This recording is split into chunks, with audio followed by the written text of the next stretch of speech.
Hello student. अब हम एक नया टॉपिक डिस्कस करने जा रहे हैं, इलेक्ट्रिक फ्लक्स। उसको पढ़ने से पहले हम एक सिंपल चीज पढ़ेंगे, एरिया वेक्टर। अब बोलोगे कि सर एरिया तो एक स्केलर क्वांटिटी होती है, +1 में हमें पढ़ाया है कि एरिया है वो एक स्केलर क्वांटिटी है क्योंकि इसमें मैग्नीट्यूड होता है, डायरेक्शन नहीं होता। बिल्कुल सही बात है, लेकिन यहाँ कुछ टर्म, कुछ डेरिवेशन को सोल्व करने के लिए हम जो एरिया है उसको एक वेक्टर क्वांटिटी मानेंगे। अब वेक्टर क्वांटिटी क्यों माना गया? फॉर एग्जांपल कोई रेक्टेंगल दिया हुआ हमारे पास, ये है रेक्टेंगल ए बी सी और डी, कहे इसका एरिया निकालो तो हम कैसे निकालेंगे? लेंथ इनटू में ब्रेड्थ। क्या ऐसे ही निकलेगा? क्या दो क्वांटिटी की क्रॉस प्रोडक्ट हो रही, लेंथ और ब्रेड्थ हम उनकी क्रॉस करवा रहे हैं, और जहां दो क्वांटिटी की क्रॉस प्रोडक्ट हो, क्या वो एक वेक्टर क्वांटिटी देती? एक अजम्पशन तो ये था कि एरिया को हम वेक्टर क्यों मानते हैं। दूसरा, एरिया वेक्टर है वो क्या होता है? Is always perpendicular to the surface of conductor, sorry surface area. ठीक, जो भी एरिया वेक्टर हम लेंगे वो हमेशा सरफेस की क्या मिलेगा? परपेंडिकुलर मिलेगा। नॉर्मली आउटवर्ड भी हो सकता है, नॉर्मली इनवर्ड भी। अब वो सिचुएशन हम देखेंगे कब हमें आउटवर्ड लेना है, कब हमें इनवर्ड लेना, वो सब हमारे सिचुएशन पे। तो यहां से एक बात तो क्लियर है कि अब हम फिजिक्स में आगे जब भी चलेंगे एरिया को एक वेक्टर क्वांटिटी मान के चलेंगे कि एरिया क्या है? एक वेक्टर क्वांटिटी है। मान लो ये एक एरिया दिया गया है, अगर 2D सरफेस है, 2D सरफेस बोले तो हम उनको बोल सकते हैं ओपन सरफेस, जैसे कि रेक्टेंगल है, स्क्वायर है। तो इनका एरिया क्या हो सकता है? इनका जो एरिया वेक्टर है वो परपेंडिकुलर आउटवर्ड भी हो सकता है बच्चों, और परपेंडिकुलर इनवर्ड भी हो सकता है। जैसे मैं कहूँ ये एक एरिया है, जैसे ये बोर्ड, व्हाइट बोर्ड दिख रहा है सभी को, अगर मैं इसका एरिया वेक्टर लेना चाहूं तो वो इसका एरिया वेक्टर इस सरफेस के परपेंडिकुलर बाहर की तरफ आएगा, आउटवर्ड आएगा। या फिर मैं इसके परपेंडिकुलर इनवर्ड भी ले सकता हूँ। क्यों? क्योंकि ये ओपन सरफेस है। जैसे कि इसकी बात करते हैं, मैं मानता हूं ये एक ओपन सरफेस, मैं कहूं इस सरफेस का एरिया वेक्टर बताओ तो हम कहेंगे इसके परपेंडिकुलर बाहर की तरफ सरफेस के, या फिर इस साइड परपेंडिकुलर इनवर्ड होगा। तो जो एरिया वेक्टर है 2D सरफेस है, उसमें से हमारे चॉइस पे डिपेंड करता है कि हम आउटवर्ड ले रहे हैं या इनवर्ड। जैसे ये है तो इसका एरिया वेक्टर मैं बाहर की तरफ भी ले सकता हूँ, परपेंडिकुलर एक छोटा सा एरिया माना ds, और इसका एरिया वेक्टर परपेंडिकुलर बाहर की तरफ आएगा। तो अगर एरिया वेक्टर लिखना चाहूं ds इक्वल टू क्या लिखेंगे? ds ये मैग्नीट्यूड इनटू में n कैप। एरिया वेक्टर को ऐसे लिखा जाएगा भाई, ds क्या है यहाँ पे बच्चों? ये मैग्नीट्यूड है, और n कैप क्या है? यूनिट वेक्टर है जो कि डायरेक्शन बताएगा किधर है। तो 2D सरफेस अगर है, ओपन सरफेस है, तो जो एरिया वेक्टर हमें लेना है वो हमारी चॉइस पे डिपेंड करता है कि हम परपेंडिकुलर आउटवर्ड लेते हैं या फिर परपेंडिकुलर इनवर्ड। लेकिन कोई भी क्वेश्चन करते समय मान लो कि हमने एक क्वेश्चन में मान लिया कि एरिया वेक्टर है वो परपेंडिकुलर आउटवर्ड मान लिया, जब तक वो प्रॉब्लम सोल्व ना कर ले, जब तक वो क्वेश्चन ना खत्म हो जाए, तब तक उस क्वेश्चन में हमें हर जगह एरिया वेक्टर क्या लेना पड़ेगा? आउटवर्ड लेना पड़ेगा, बाहर की तरफ लेना पड़ेगा। अगले क्वेश्चन में हम सब हो सकता है इनवर्ड मान लो। अब बात करते हैं क्लोज्ड सरफेस की, जो कि 3D सरफेस बोला जाता है। वहां पे एरिया वेक्टर हम कैसे लें? क्योंकि ज्यादातर हम 3D सरफेस की ही बात करेंगे, तो आया समझ में? एरिया को हम एक वेक्टर क्वांटिटी मानेंगे। एरिया हमेशा सरफेस के परपेंडिकुलर रहेगा, आउटवर्ड भी हो सकता है और इनवर्ड भी। अब क्लोज्ड सरफेस की बात हम करें, उनका एरिया वेक्टर कैसे लें? तो जैसे कि मैं मान लेता हूं कि ये क्यूब दिया हुआ है, ये क्यूब है, तो इसका क्लोज सरफेस का एरिया वेक्टर हमें लेना है perpendicular to surface outward, inward वाला नहीं लेना है। क्लोज सरफेस में कंडीशन रहेगी एरिया वेक्टर है वो सरफेस के परपेंडिकुलर होगा और बाहर की तरफ। जैसे मैं कहूं ये जो सरफेस दिया ना, ये इसका एरिया वेक्टर बताओ तो हम कहेंगे इस सरफेस के परपेंडिकुलर और बाहर की तरफ होगा एरिया वेक्टर, अंदर वाला नहीं लेना क्लोज सरफेस में। ऊपर वाला हिस्से की बात करूं, इस सरफेस का एरिया वेक्टर तो इसके परपेंडिकुलर बाहर की तरफ लेना है। 3D सरफेस में अंदर का एरिया वेक्टर हमें नहीं लेना, हमें एरिया वेक्टर कैसे लेना? Perpendicular to the surface outward. और ओपन सरफेस है तो वो हमारी चॉइस पे डिपेंड करता है, हम इनवर्ड भी ले सकते हैं और आउटवर्ड भी, लेकिन 3D सरफेस है तो हमें आउटवर्ड लेना। जैसे इसका एरिया वेक्टर पूछे, परपेंडिकुलर होगा इस सरफेस के बाहर की तरफ। जैसे मैं सिलेंडर बना दूं, एक सिलेंड्रिकल शेप है, कहे इसका एरिया वेक्टर बताओ, अगर मैं इस सरफेस का एरिया वेक्टर ले रहा हूं perpendicular to that surface normally outward, अब अंदर बन रहा, लेकिन ये 3D सरफेस है, क्लोज सरफेस है तो हमें अंदर वाला नहीं लेना। इसी प्रकार से इस सरफेस का बात करें परपेंडिकुलर टू सरफेस आउटवर्ड, आई बात समझ में। एरिया वेक्टर की एक छोटी सी कहानी है ये, कि एरिया वेक्टर क्या होता है, एरिया को हम एक वेक्टर क्वांटिटी मानते हैं, वो हमेशा सरफेस के परपेंडिकुलर होता है, बाहर की तरफ भी और अंदर की तरफ। 2D सरफेस ओपन सरफेस है तो हम अंदर की तरफ भी ले सकते हैं, बाहर की तरफ हमारे ऊपर डिपेंड करेगा। अगर 3D सरफेस है, क्लोज सरफेस है, तो हमें perpendicular to the surface outward लेना है। अब आगे के क्वेश्चन में एरिया वेक्टर का इंपॉर्टेंट है, इसीलिए मैंने ये यहाँ पे एरिया वेक्टर को बताया। अब बात करते हैं कि इलेक्ट्रिक जो फ्लक्स होता है वो क्या होता है, क्या क्वांटिटी होती है इलेक्ट्रिक फ्लक्स। तो इलेक्ट्रिक फ्लक्स क्या होता है, अगर मैं बात करूं, the number of electric field lines passing per unit area normally, this is the definition of flux. किसी भी एक दिए गए एरिया में से पर यूनिट एरिया कितनी इलेक्ट्रिक फील्ड लाइंस पास हो रही है नॉर्मली, वो कहलाएगा फ्लक्स। इसको डिनोट करते हैं फाई से और सिंबल होता है ई। भाई मैं कहूं मेरे पास एक एरिया दे दिया, इस एरिया में से कितनी इलेक्ट्रिक फील्ड लाइंस पास हो रही, वो इसका क्या बन जाएगा flux. 3 electric field lines pass हो रही तो इसका फ्लक्स कितना हो जाएगा, 3 हो जाएगा। लेकिन कंडीशन है परपेंडिकुलर, परपेंडिकुलर मतलब उस एरिया को चीरते हुए। जैसे मैं कहूं ये इसका फ्लक्स निकालना, तो इस एरिया के परपेंडिकुलर कितनी इलेक्ट्रिक फील्ड लाइंस जा रही हैं, वही इसका क्या होगा, फ्लक्स होगा। जितनी ज्यादा इलेक्ट्रिक फील्ड लाइंस यहां से पास होगी, फ्लक्स भी क्या होगा, उतना ही ज्यादा। इसका एक फॉर्मूला भी होता है, इलेक्ट्रिक फ्लक्स का फॉर्मूला होता है E dot ds, it is the dot product of electric field and area vector. Flux कैसी क्वांटिटी बच्चों, एक स्केलर क्वांटिटी है, क्योंकि दो वेक्टर की डॉट प्रोडक्ट एक स्केलर क्वांटिटी होती है। अगर मैं इसकी SI यूनिट की बात करूं, तो जो SI यूनिट होगी वो होगी, इलेक्ट्रिक फील्ड का होता है न्यूटन पर कूलम, एरिया होता है मीटर स्क्वायर। अब E डॉट ds क्यों लिया, देखो जो फ्लक्स होता है वो दो क्वांटिटी पे डिपेंड करता है। मैंने ये एक इलेक्ट्रिक फील्ड ले लिया, uniform electric field, electric field को मैंने कांस्टेंट कर दिया। मैं दो एरिया ले रहा हूं, मैंने एक एरिया तो ये लिया है और एक एरिया ये लिया। इस एरिया को ये मान लो और इसको बी। अगर ए का फ्लक्स निकालना चाहूं, फ्लक्स ऑफ ए, कितनी लाइन जा रही है, 1 और 2 होगा बच्चों। बी का फ्लक्स निकालना चाहूं कितना होगा, 1 2 3 4 5। तो किसका फ्लक्स ज्यादा है, क्या ए का फ्लक्स ज्यादा है। दोनों तो रखे सेम इलेक्ट्रिक फील्ड में, इलेक्ट्रिक फील्ड तो यूनिफॉर्म है, लेकिन ए का फ्लक्स कम आया और बी का फ्लक्स ज्यादा है। क्यों आया, क्योंकि बी का एरिया ज्यादा है। तो एक दिए गए इलेक्ट्रिक फील्ड में एरिया जितना ज्यादा होगा उसका फ्लक्स भी क्या होगा, उतना ही ज्यादा। यानी एक चीज किस पे डिपेंड किया, more is the area in electric field more is flux. ये बात हमें आ गई समझ में कि भी एरिया जितना ज्यादा होगा फ्लक्स भी उतना ही ज्यादा। तो मैं कह सकता हूं कि फ्लक्स है वो डायरेक्टली प्रोपोर्शनल है एरिया के। जैसे जैसे इलेक्ट्रिक फील्ड में एरिया बढ़ता जाएगा, फ्लक्स है वो क्या होता जाएगा, इंक्रीज होता जाएगा। दूसरी चीज देखते हैं, इलेक्ट्रिक फील्ड, इस बार एरिया सेम ले लिया मैंने और इलेक्ट्रिक फील्ड की बात कर रहा हूं। जैसे मैं ये इलेक्ट्रिक फील्ड ले रहा हूं,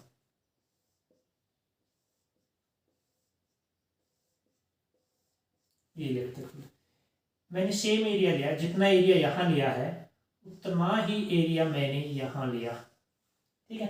अब देखो इसका फ्लक्स कितना है, 2, इसका फ्लक्स 1 2 3, ऊपर वाले नहीं जा रहे, ठीक है।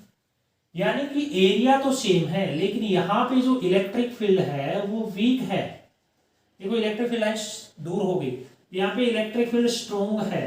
तो हमने देखा इलेक्ट्रिक फील्ड जितना ज्यादा होगा, जितना ज्यादा स्ट्रोंग इलेक्ट्रिक फील्ड लेंगे फ्लक्स भी उतना ही ज्यादा होगा। अब इसका रीजन क्या है, क्योंकि इलेक्ट्रिक फील्ड बढ़ेगा तो इलेक्ट्रिक फील्ड लाइंस की संख्या बढ़ जाएगी, इलेक्ट्रिक फील्ड लाइंस एक दूसरे के और ज्यादा क्लोज आ जाएंगी। तो यहां से हमने देखा दो फैक्टर पे डिपेंड करा। दूसरा क्या है, strong is the electric field, more is the flux, उतना ज्यादा फ्लक्स होगा। तो हमने कह दिया फ्लक्स डायरेक्टली प्रोपोर्शनल है इलेक्ट्रिक फील्ड। तो जो फ्लक्स होता है इलेक्ट्रिक फ्लक्स यानी कि number of electric field lines passing per unit area through area, दो चीज पे डिपेंड करता है, एक तो एरिया पे और एक इलेक्ट्रिक फील्ड पे।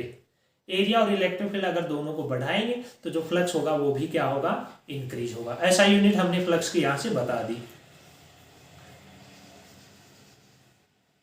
आगे देखो, अब क्या मैं इस फॉर्मूले को डॉट प्रोडक्ट को ओपन करूं, क्या आएगा, ई डी एस कोस थीटा ऐसे भी लिख सकते हैं। अब बेटा इस कहानी को समझो आगे क्या बता रही है। यहां पे थीटा क्या है, theta is the angle between electric field and area vector. Theta क्या है, इलेक्ट्रिक फील्ड और एरिया वेक्टर के बीच का एंगल है। अब देखो कैसे, मान लेते हैं ये कोई एक एरिया दिया हुआ, इसका एरिया वेक्टर इस सरफेस के परपेंडिकुलर क्या इधर होगा। सारी बात समझ लो। मैं इलेक्ट्रिक फील्ड लाइंस को ऐसे पास कर रहा हूं, इस बार इस एरिया वेक्टर के साथ कितना एंगल बनाते हुए, थीटा एंगल बनाते हुए। अब इस इलेक्ट्रिक फील्ड के दो कंपोनेंट बनेंगे, एक कंपोनेंट तो इधर होगा, देखो इसके साथ एंगल नहीं बना रहा, ये तो हो जाएगा ई कोस थीटा, और एक कंपोनेंट इधर आएगा ई, जिसके साथ एंगल बना रहा है वो बच्चों कोस का होता है, सॉरी गलत लिखा गया, और इधर आएगा ई साइन थीटा। देखो इसके साथ एंगल बना रहे हैं एरिया वेक्टर के, तो ये कोस थीटा। अब मेरे को बताओ इलेक्ट्रिक फील्ड किसकी वजह से होगा, क्या कोस थीटा की वजह से, क्योंकि देखो ये इस एरिया के परपेंडिकुलर जा रहा है, साइन पैरेलल जा रहा है, उसकी वजह से नहीं होगा। तो इसको मैं फ्लक्स को ऐसे लिखूंगा, ई कोस थीटा इंटू में ए। ये बात आई समझ में, यानी कि इलेक्ट्रिक फील्ड का हमें वही कंपोनेंट लेना है जो कि एरिया वेक्टर की डायरेक्शन। इसका मतलब क्या, component of electric field in the direction of area vector. ठीक है, यानी कि हमें इलेक्ट्रिक फील्ड का वही कंपोनेंट लेना जो एरिया वेक्टर की डायरेक्शन में हो, या फिर ये बोल सकते हो वही कंपोनेंट इलेक्ट्रिक फील्ड का फ्लक्स देगा जो कि एरिया वेक्टर की डायरेक्शन में होगा। दूसरा कह सकते हो एरिया वेक्टर के भी कंपोनेंट बना सकते हो। भाई अगर मैं यहां कहना चाहूं ये ऐसे रखा हुआ है, क्या इसका एरिया वेक्टर ऐसे जाएगा, और मान लेते हैं कि इलेक्ट्रिक फील्ड इधर जा रहा है, ये इसके साथ थीटा एंगल बना रहा है, ये एरिया वेक्टर होगा। इसके दो कंपोनेंट होंगे, एक कंपोनेंट इधर ई कोस थीटा और एक होगा ई साइन थीटा, सॉरी इसके एरिया ए के ए कोस थीटा इधर होगा, ये होगा ए कोस थीटा एंगल बना रहा, और ये ए साइन थीटा। तो हमें पता है कि हमें एरिया वेक्टर का वही कंपोनेंट लेना होगा जो कि इलेक्ट्रिक फील्ड की डायरेक्शन में हो, या फिर इलेक्ट्रिक फील्ड का वही कंपोनेंट लो जो कि एरिया वेक्टर की डायरेक्शन में हो। यहां तक आई बात समझ में। अब आगे देखो फ्लक्स के बारे में और पढ़े। आज हम फ्लक्स को ही कवर कर रहे हैं थोड़ा। पहला केस, अगर थीटा 0 है। अब थीटा 0 कब होगा, when electric field and area vector are parallel to each other। कहानी है भाई, थीटा तो 0 तब हो सकता है, देखो ये है एरिया, थीटा 0 कब हो, क्या इसका एरिया वेक्टर मैं बाहर की तरफ मानूं और इसी डायरेक्शन में बाहर की तरफ क्या है, इलेक्ट्रिक फील्ड है। देखो ये इलेक्ट्रिक फील्ड बाहर की तरफ आ रहा है, क्या इलेक्ट्रिक फील्ड इस सरफेस के परपेंडिकुलर है, तो मैं इस बात को ऐसे भी लिख सकता हूं, electric field is perpendicular to the surface. बच्चे यही कंफ्यूज हो जाते हैं, परपेंडिकुलर वर्ड आते ही थीटा को 90 डिग्री कर देते हैं, लेकिन बेटा ध्यान से देखो ये इलेक्ट्रिक फील्ड सरफेस एरिया के परपेंडिकुलर है, लेकिन हमें तो एंगल देखना है इलेक्ट्रिक फील्ड और एरिया वेक्टर के बीच में। एरिया वेक्टर बाहर की तरफ आ रहा, इलेक्ट्रिक फील्ड भी बाहर की तरफ आ रहा, तो दोनों सेम डायरेक्शन में, परपेंडिकुलर किसके, इस सरफेस के। देखो ये एरिया वेक्टर बाहर आ गया, इलेक्ट्रिक फील्ड भी इधर आ गया, दोनों सेम डायरेक्शन में, थीटा 0। लेकिन इस सरफेस के क्या होगा, परपेंडिकुलर 0 होगा, तो क्या फ्लक्स इक्वल टू आ जाएगा ई ए, यानी क्या आएगा, फ्लक्स पॉजिटिव। जब तक एंगल है वो 90 डिग्री से कम है, फ्लक्स पॉजिटिव रहेगा। अब मैं कहूं थीटा वो 90 डिग्री, अब 90 डिग्री कब होगा, when electric field and area vector are perpendicular to each other, एक दूसरे के परपेंडिकुलर हो, एक दूसरे के परपेंडिकुलर हो तो हमें पता है phi E is equal to क्या आ जाएगा, ई ए कोस 90 और कोस 90 की वैल्यू होती है जीरो, फ्लक्स जीरो होगा।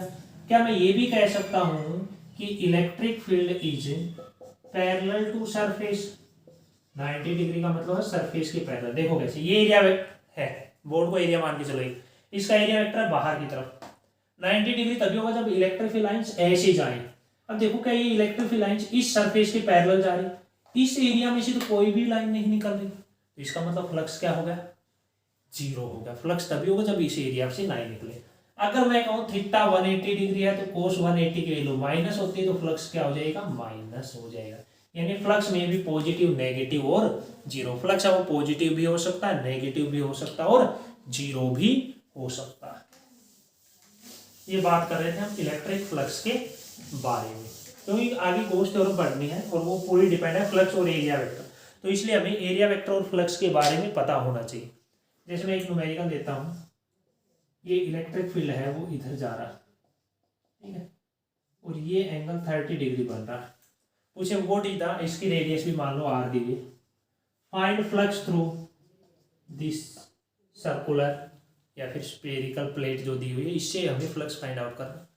बच्चे 30 डिग्री देंगे, लेकिन देखो बेटा ये 30 डिग्री नहीं है, इलेक्ट्रिक फील्ड इधर है, क्या इसका एरिया वेक्टर इधर आएगा, तो हमें इसके कंपोनेंट बनाने पड़ेंगे। ये एंगल 30 डिग्री है, तो ये एंगल देखो इलेक्ट्रिक फील्ड और एरिया के बीच का एंगल कितना बनेगा, टोटल 60 डिग्री। तो फ्लक्स इक्वल क्या आ जाएगा, ई ए कोस 60, ई ए, इसका एरिया क्या होगा, पाई आर स्क्वायर, कोस 60 कितना होता है भाई, √3/, तो यही होता है क्या, 1/2 होता है। यानी कि फ्लक्स आ गया ई इंटू में पाई आर स्क्वायर बाई 2। आई बात समझ में इतनी, यानी कि हमें वही एंगल लेना है जो कि इलेक्ट्रिक फील्ड और एरिया वेक्टर के बीच में हो, दूसरा एंगल नहीं लेना।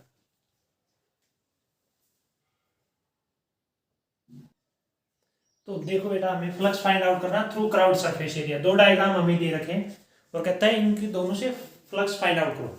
सबसे पहले हम सेकंड को करते हैं। क्या इलेक्ट्रिक फील्ड यूनिफॉर्म है, इस डायरेक्शन में जा रहा है, तो जितनी इलेक्ट्रिक फील्ड लाइंस यहां से एंटर करेंगी, क्या उतनी ही इलेक्ट्रिक फील्ड लाइंस यहां से बाहर आएंगी। यानी इस क्राउड सरफेस एरिया का जो फ्लक्स होगा, यानी कि flux of curved surface is equal to the flux through circular area. भाई सर्कुलर एरिया का जो फ्लक्स होगा वही होगा, निकाल लेते हैं। एरिया वेक्टर में इधर मान लो फाई जीरो कितना होगा भाई, इलेक्ट्रिक फील्ड ई है, थीटा जीरो मान लो, देखो भाई ये इधर जा रहा है तो इसका एरिया वेक्टर भी इधर होगा, तो थीटा क्या होगा, जीरो, कोस 0 1 होता है, इंटू में ये एरिया कितना होता है circular area, pi r square, तो इसका फ्लक्स कितना आ जाएगा, ई इंटू में पाई आर स्क्वायर। अब ये कहता है इसका निकालो, यहाँ देखो दोनों में डायग्राम सेम दिख रहे हैं, लेकिन यहाँ फ्लक्स अलग होगा। देखो ये जो इलेक्ट्रिक फील्ड है वो कैसा इलेक्ट्रिक फील्ड है, नॉन यूनिफॉर्म इलेक्ट्रिक फील्ड है। नॉन यूनिफॉर्म है तो हमें सबसे पहले कहीं पे एक छोटा सा एरिया वेक्टर ले लें, इसका एरिया वेक्टर बाहर की तरफ आएगा, थीटा क्या हो जाएगा, 0 हो जाएगा। अब हमें इसका फ्लक्स निकालना है, कैसे निकालोगे, d phi is equal to E d s cos 0, और इसका क्या कर दो इंटीग्रेशन, फाई ये ई कॉन्स्टेंट है, डी एस का देखो डायरेक्शन चेंज हो रही है, इलेक्ट्रिक फील्ड चेंज होगा। अब देखो यहाँ से जितनी इलेक्ट्रिक फील्ड लाइन एंटर कर रही है उससे ज्यादा निकल रही है, इसलिए हम यहाँ का नहीं ले सकते, नॉन यूनिफॉर्म इलेक्ट्रिक फील्ड है। और इसमें देखो कांस्टेंट था, पैरेलल जा रही थी, इसलिए हमने ये एरिया ले लिया, इनटू में इसका जो total crowd surface area, into में इंटीग्रेशन ऑफ डीएस बराबर क्या होगा, क्राउड सरफेस एरिया। और बताओ इसका जो क्राउड सरफेस एरिया क्या होता है, 2 पाई आर, क्या होता है 2 पाई आर स्क्वायर। तो फ्लक्स कितना हो जाएगा, ए इंटू में 2 पाई आर स्क्वायर। ये हमने क्राउड सरफेस एरिया क्यों लिया, इसमें देखो नॉन यूनिफॉर्म इलेक्ट्रिक फील्ड है, जितना यहाँ आ रहा है उतना यहाँ नहीं, इसलिए हमें इस एरिया को लेना पड़ा। और यहाँ हमने इस एरिया को ही क्यों ले लिया, क्योंकि जितनी लाइन यहाँ है उतनी लाइन यहाँ आ रही है। तो ये फ्लक्स के बारे में था। फ्लक्स क्या होता है, number of electric field lines passing per unit area normally. Flux एक स्केलर क्वांटिटी, फ्लक्स है वो पॉजिटिव भी हो सकता है, नेगेटिव भी हो सकता है और जीरो भी हो सकता है। फ्लक्स दो चीज पे डिपेंड करता है, एरिया पे डिपेंड करता है और इलेक्ट्रिक फील्ड पे। जैसे जैसे एरिया और इलेक्ट्रिक फील्ड को बढ़ाएंगे फ्लक्स क्या होता जाएगा, बढ़ता जाएगा। अगर थीटा है वो less than 90 degree flux zero, greater than 90 degree flux negative, और अगर 90 डिग्री है तो फ्लक्स क्या है, जीरो है। तो नेक्स्ट लेक्चर में हम बात करेंगे इसके कुछ और न्यूमेरिकल के साथ और गॉस थ्योरम की बात करेंगे। तब तक पढ़ते रहिए और फ्लक्स के अपने कंसेप्ट को और ज़्यादा स्ट्रॉन्ग कीजिए। Thank you.